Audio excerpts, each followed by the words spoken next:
Hello friends, in today's session on leadership, we aim to learn other contemporary theories of leadership, critically evaluate the trait approach to leadership, and make a comparison of Indian leadership style with other countries. We begin with trying to understand contemporary theories of leadership practice. So friends, after understanding the traditional theories of leadership, now let us take a look at some contemporary ones. With a current global debate of trait versus behavioral leadership, there is one more contrast to deal with, and this is traditional leadership theories or contemporary leadership theories. Traditional leadership theories deal with issues related to managing conflict, which includes power, trust, troubleshooting, motivation, and coaching, that includes setting goals, dealing with external agencies, lone decision making, and delayed decision making. While contemporary issues deal with out-of-the-box thinking, leading by example, setting goals, globalization, changing group dynamics, technology, quick decision making, dealing with change and uncertainty, mentoring, recruiting and retaining quality workers, and ethical behavior. Obviously, with the kind of business environment that companies or firms are facing today, leaders certainly have to be well equipped with qualities like out-of-the-box thinking, adapting to changing group dynamics, being technology savvy, and most important, being a quick decision maker with small duration window of opportunities available. The list of contemporary theories of leadership include 1. Authentic leadership, 2. Mentoring, 3. Self-leadership, 4. Online leadership, and lastly, inspirational approaches to leadership. We begin understanding contemporary theory with number 1, authentic leadership. 1. Authentic leadership. In authentic leadership, leaders know who they are. They know what they believe in. They value and openly and candidly act on those values and beliefs that they believe in. 2. Mentoring leadership style. A mentor is a senior employee who sponsors and supports a less experienced employee who is called a protégé. A mentoring role of leader includes coaching, counseling, and sponsorship. As a coach, a leader helps to develop their protégé skills. As counselors, a leader provides support and help bolster protégé's self-confidence. And as sponsors, a leader actively intervenes on behalf of their protégé's lobby to get their protégé's visible assignments and politic to get their protégé's rewards such as promotions and salary increases. Nowadays, some organizations also have formal mentoring programs where mentors are officially assigned to new or high potential employees. However, most organizations rely on informal mentoring with senior managers, personally selecting an employee and taking an employee on as a protégé. Number 3, self-leadership. According to Bryant and Kazan 2012, self-leadership, also called SL, is the practice of intentionally influencing one's own thinking, feeling and behaviors to achieve his or her own objectives. A self-leadership definition with associated strategies can support all levels of leadership development. Self-leaders have a drive for autonomy, can make decisions, are more creative and persist even in the face of adversity. Some of the intentional behaviors that characterize self-leadership are self-awareness, self-goal setting, self-motivation, positive self-talk, assertive communication, and the ability to receive and act on feedback. The 4 different aspects of self-leadership include 1. Self-awareness. Self-awareness is the ability to acknowledge, understand and be conscious of one's own values, perspectives, strengths, weaknesses, leadership propensity and emotional needs. Number 2, self-management. Self-management is the ability to nurture and harness one's own passion, abilities, emotions and leadership capacity in decision making. Number 3, other awareness. This is the ability to acknowledge and recognize the passion, gifting, strengths, weaknesses, potential and needs of others. And lastly, other management. This is the ability to grow and motivate other people, to develop their potential and or fulfill the organization's objectives. Becoming a self-leader and maintaining self-leadership is a self-development activity. But organizations that encourage self-leadership reap a huge amount of benefit. So, just to sum them up, we can see self-leadership has personal benefits as well as organizational benefits.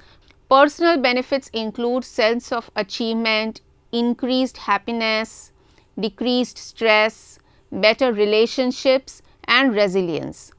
Well, and organizational benefits include engaged and empowered workforce, improved goal setting and results, faster and better decision making, more creativity and innovation, and collaborative team efforts.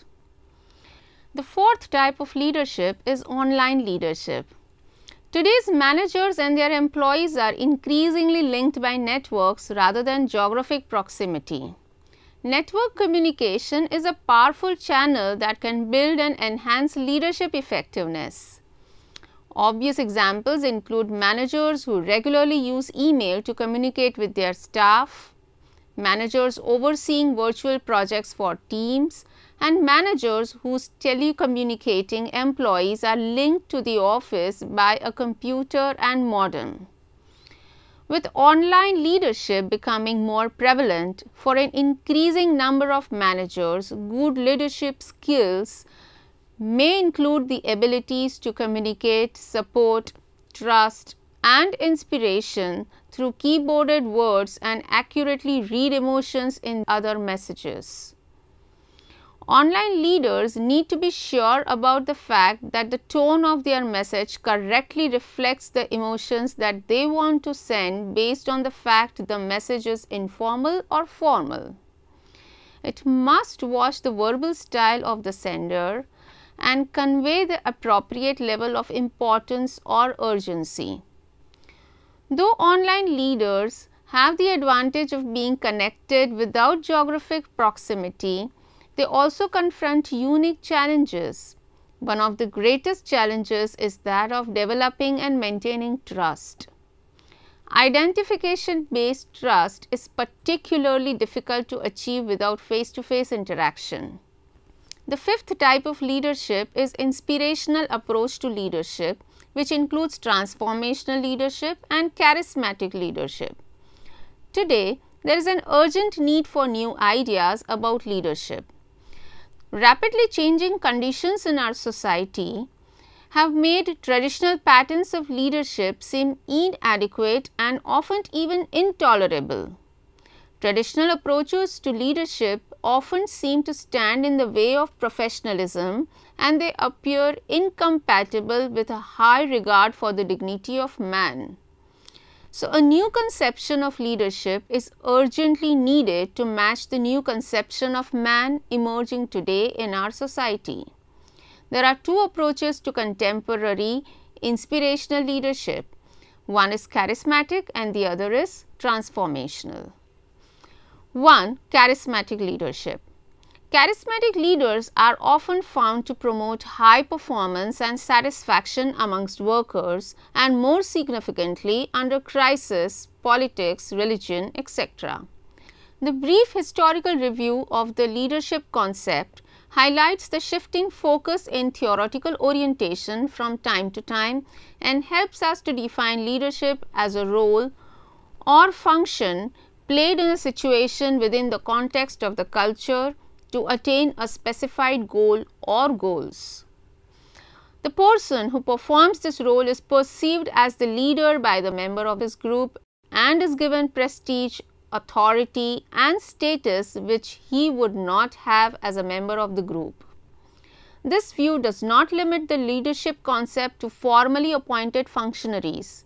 Rather, it is applicable to the multiplicity of roles which are determined by the interplay of the personality of the leader in relation to the personality of followers, which are group members, and to the characteristics of situations in the social organization. The next part of leadership is transformational leadership other than charismatic leadership. Now, transforming leader is a vision, planning, communication and creative action that has a positive unifying effect on a group of people around a set of clear values and beliefs to accomplish a clear set of measurable goals. This transforming approach simultaneously impacts the personal development and corporate productivity of all involved. Idealized influence, inspirational motivation, intellectual stimulation, individualized considerations, all these are some of the essential factors of transformational leadership. We have already studied transactional leadership in our previous session. Transactional and transforming leadership should not be viewed as opposing approaches to getting things done. This is because transformational leadership is built of transactional leadership. It produces levels of subordinate effort and performance that go beyond what would occur with a transactional approach alone. Moreover, transactional leadership is more than a charisma.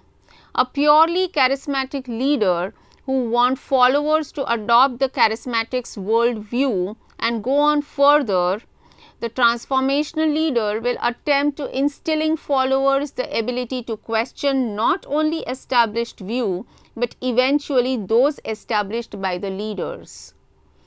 The next objective that we need to discuss in today's session is critical evaluation of trade approach to leadership. So friends, after learning the various types of leadership styles and theories, by now you all must be evaluating which one is more scientific and rational and which is not. In the past, with less multiculturalism and less complex business setups, leadership traits and individual characteristics that include demographics, skills and abilities and personality traits could predict leadership effectiveness. But in current business scenario, it is inevitable to consider how leaders' behaviors can predict business effectiveness. So, one needs to note that trait theory suggests one single characteristic of a person that identifies a leader in him or her. Trait theory has been used to refer to personality, temperaments, dispositions and abilities as well as to physical and demographic attributes. Studies have concluded that if a person who holds a position of leadership surpasses the average number of group in several ways, including intelligence, scholarship, dependability and sociability, then he or she has leadership qualities.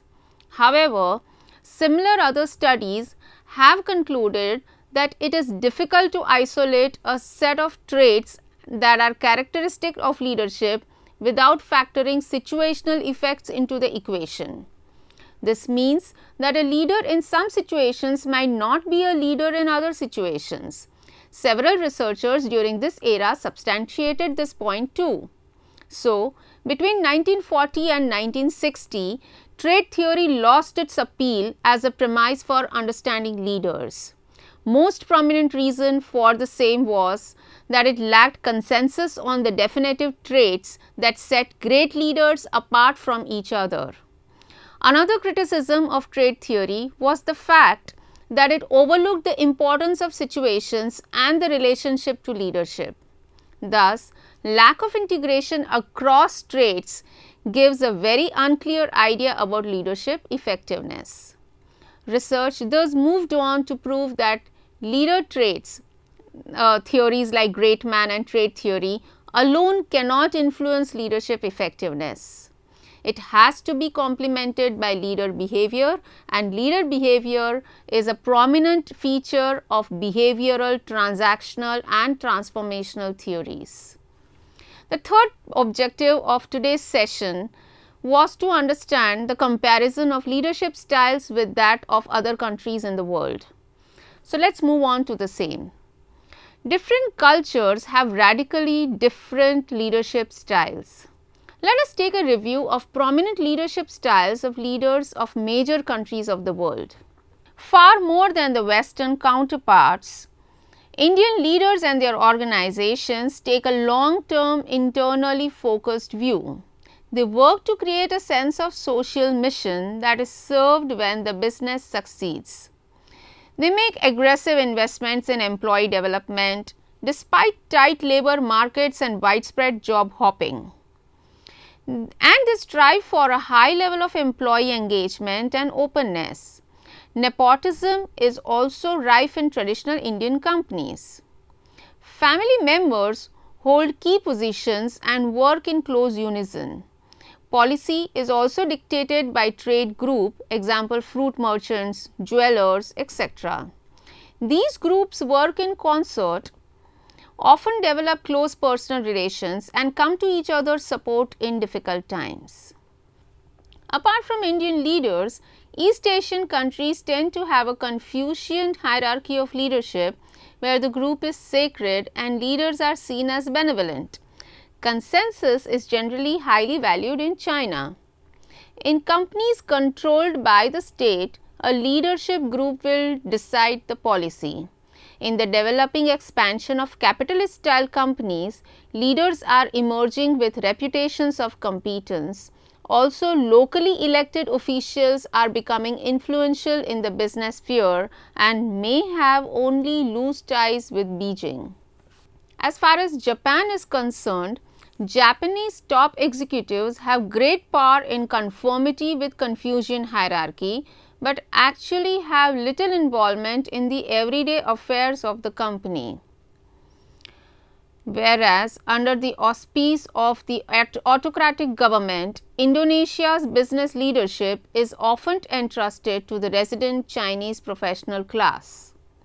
While in Latin and Arab countries, authority is concentrated in the chief executive and family relations are very important with ubiquitous nepotism.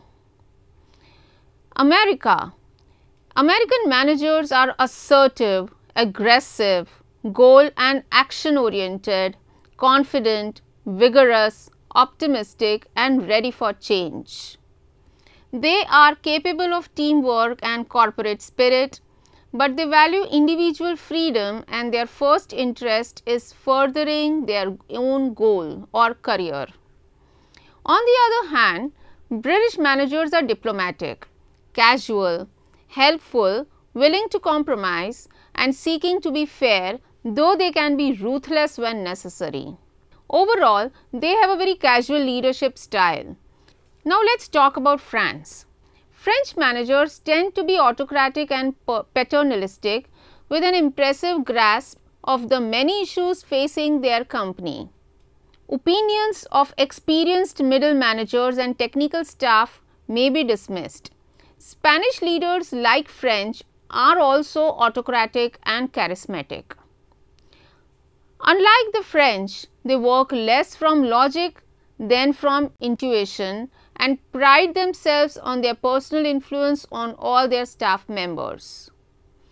German managers strive to create a perfect system. There is a clear chain of command in each department and information and instructions are passed down from the top. Nonetheless, considerable value is placed on the consensus. Now, let us talk about Netherlands. Leadership in the Netherlands is based on merit, competence and achievement.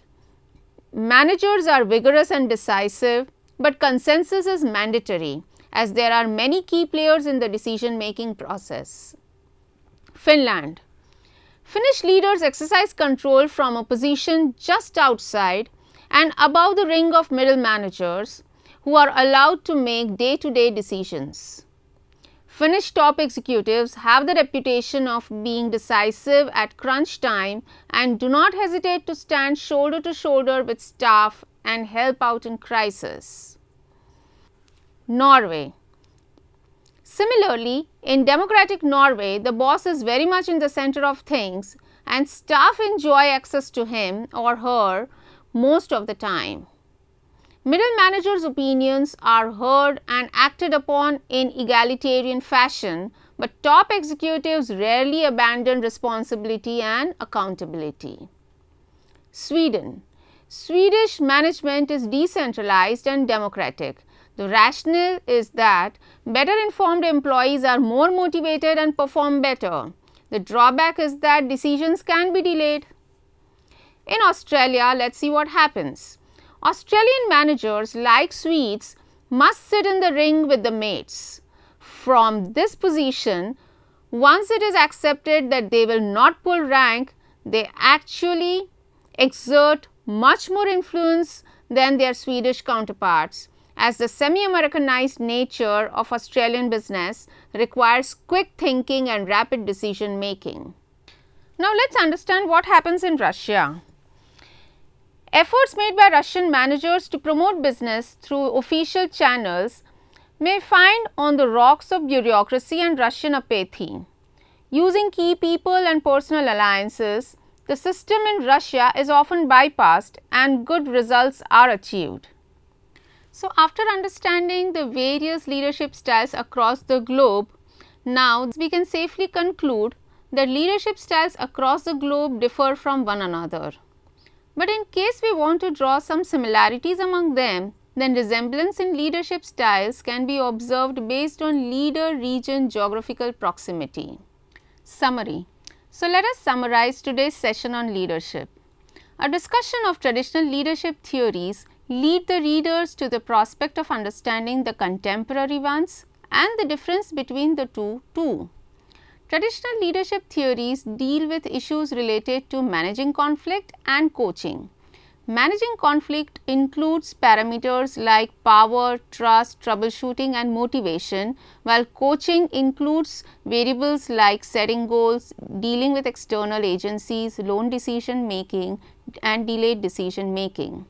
On the other hand, while contemporary issues deal with out-of-the-box thinking, leading by example, setting goals, globalization, changing group dynamics, technology, quick decision making, dealing with change and uncertainty, mentoring, recruiting and retaining quality workers, and ethical behavior. So, friends, after learning the various types of leadership styles and theories, we can now safely say that trait alone cannot decide effectiveness in leadership. Trait needs to be complemented or sometimes even substituted by leader behavior for effectiveness in leadership.